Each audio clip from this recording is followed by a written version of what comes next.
আলহামদুলিল্লাহ, আল্লাহ তাআলা কত বড় নিয়ামত।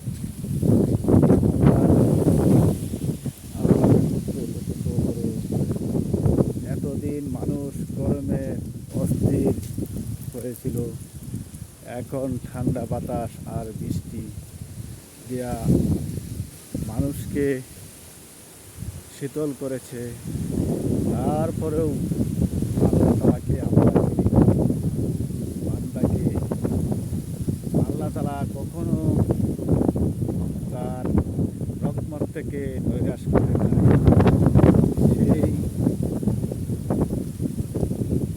কথাগুলো আল্লাহ তাআলা হাদিস ও কোরআনে চলার সকলকে বুঝ দান করুক। আমিন সুম্মা আমিন।